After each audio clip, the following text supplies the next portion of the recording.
Hey everyone, in this video I'll be showing you a build for the Dark Faith Elder in Baldur's Gate 3. This is a mod that was made by Orhin 1985 and is available on console and PC. This is going to be a level 20 build, but will also show a level 12 build as well. This build is mostly focused on psychic damage and it's a lot of fun. It's kind of a stealthier one. Darkness is your light, night is your destiny. You get the Shadow Wounds here, which is a 3d8 of psychic damage. We also get the Elder's Shadow Blade as a bonus action dealing 1d8, and you can spawn this in at level 1, which is pretty cool. We also got the Elder's Pass with the Trace, which gives you plus 10 to stealth checks. This is one of my favorite spells from the Ranger there. As well as Dark Flash. Blind creatures in an area, if targets are already blinded, they'll take 2 to 16 psychic damage. Some solid spells there, but we also get cantrips. I would recommend grabbing Firebolt for the explosions. Eldritch Blast, I guess, could replace that. We'll also want to have the Mage Hand to throw healing potions or water bottles for other casters. Bone Chill just obviously fits thematically, stopping a target from receiving healing. And something like Ray of Frost, I guess I'll throw on Firebolt there as well. Friends, if you're the face of the party, works great too.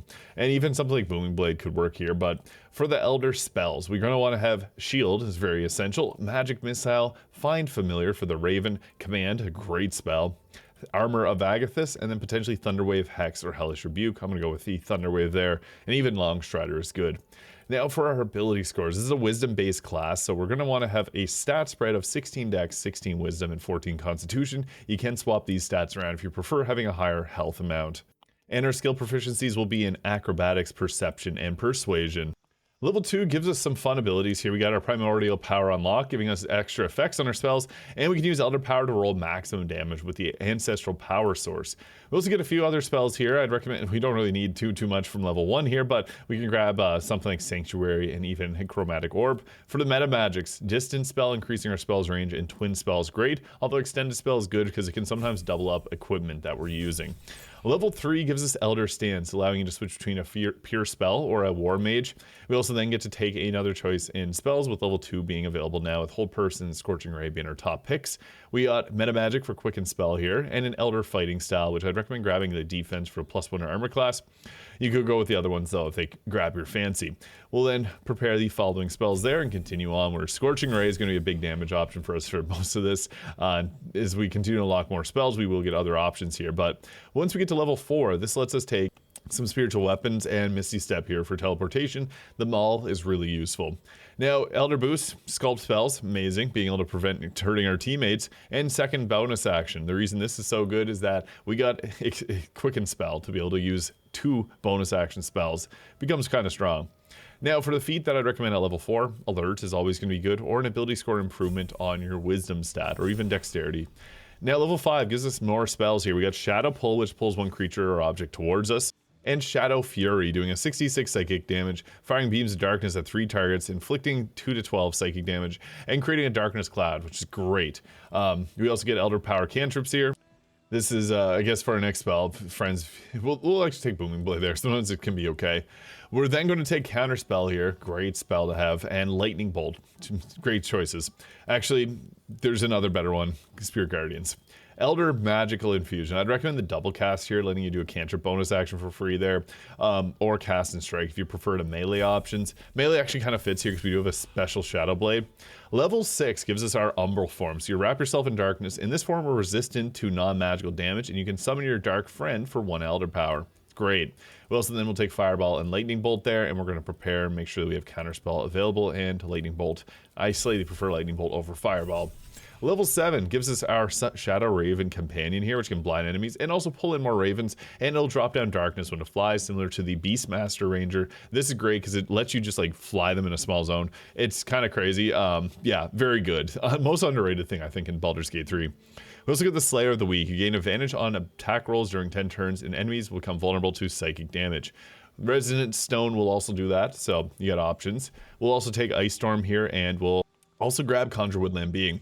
Now, Elder Boost, we don't get Elder Vision unless we take this. So this lets us see in Magical Darkness. Probably should have taken that a bit earlier, but yeah, we're going to want to use that so that we can be able to see in Magic Darkness. I'd also recommend Magic Resilience here, getting advantage of the saving throws against spells. That is really nice to have, so we're going to grab it. Level 8 gives us Shadow Killer. Once per turn, when you kill each creature, you become invisible for 2 turns, like the Dark Urge's ability. And we'll also grab Minor Illusion, or Minor Elemental, and Greater Invisibility Illusion spell. And prepare Ice Storm, amazing spell. We'll then go with an ability score improvement on our wisdom here for a little bit better spell casting. You could go with the Warcaster feat as well. Level 9 gives us our Shadow Storm, doing a 78 of psychic damage, creating a corridor of darkness that blinds enemies, and also Elder's Shadow Strike, doing additional psychic damage from a hidden position we can attack a target. Pretty great. We also get level 5 spells. I'd recommend Conjure Elemental and Cone of Cold. The Water Elemental can set up your Cone of Cold for double damage. We're then going to grab Extended Spell for a meta magic because you can chain that and do some pretty cool stuff off of our gear. Level 10 gives us another cantrip, I guess guidance, and we're going to want to take Destructive Wave, crazy spell, and Hold Monster. This is super useful in so many different situations, so we're going to want to have that prepared as following, as those are really good spells.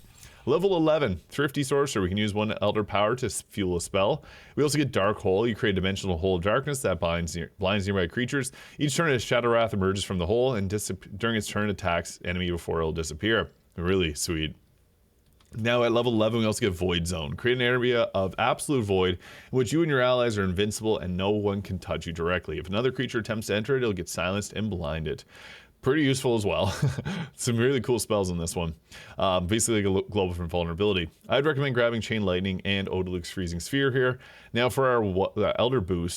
Second reaction is amazing. This is just super useful. Fast attack can be sweet too, because you can do an attack against a target that's about to attack us. So I'd recommend grabbing that.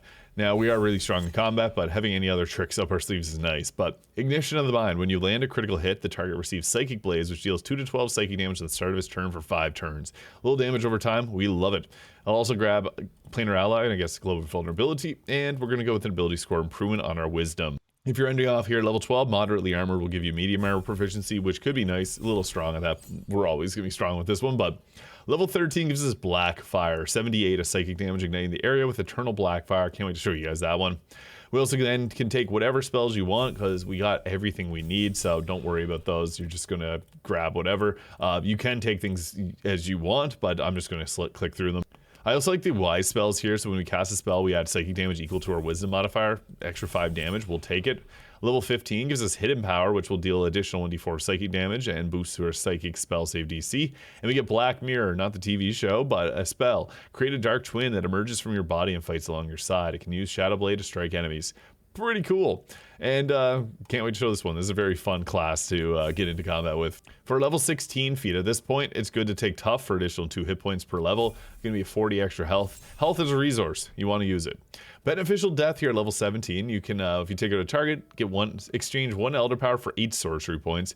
And we get Absolute Darkness. You create a zone of Absolute Darkness. All allies have advantage over enemies, and aggressive targets are blinded, totally terrified. It's pretty sweet. So yeah, we got fear, we got psychic damage, we got it all. Darkness, extra damage on Shadow Blades. For the final Elder boost that we'll be taking, either the close range magical attack, Elder style for additional spell save DC. I like Brutal Elder for the crit chance because that's really, really good.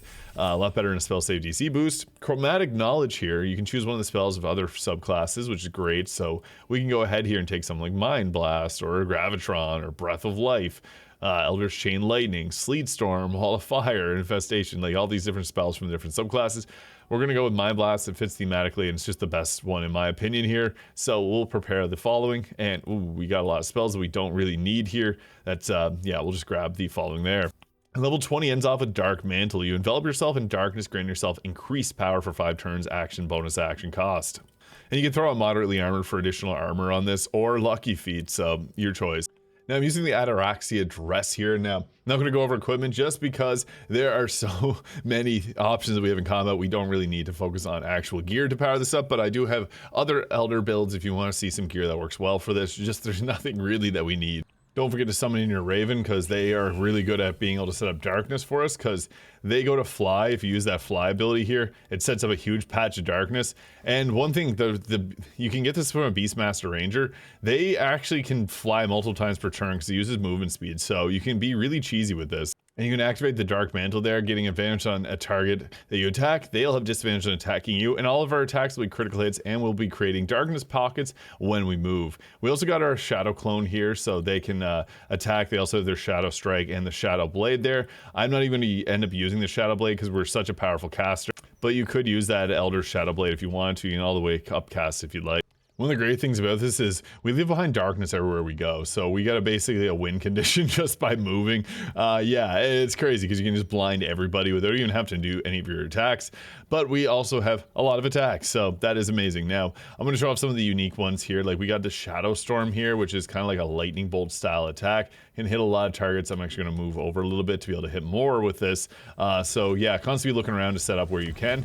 Big, cool, dark beam. Yeah. And we just turn invisible because it's one of our subclass features. Great. Oh, look, they just joined the party here. I could blast away with that again because this 78 of psychic damage is so good, especially with the Resonant Stone doubling it up. You don't have to use the Resonant Stone, but it's strong.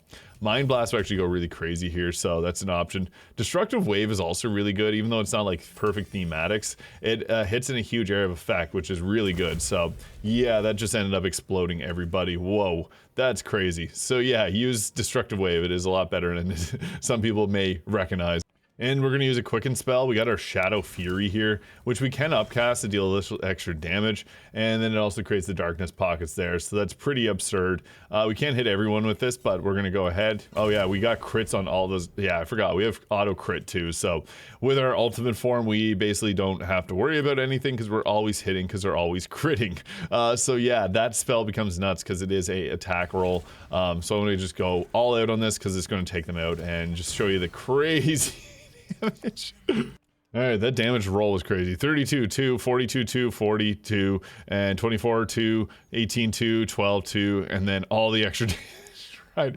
You can scroll and scroll and scroll and scroll and scroll and scroll and scroll and scroll. There's a lot to that. I can't get through all of it, but that is pretty powerful. The Dark Faith Elder mod as in Baldur's Gate 3 as requested. People were asking for this one. Let me know if you want to see any more of the Elder class mod, and hit the subscribe button below if you enjoyed. We'll catch you all in the next video.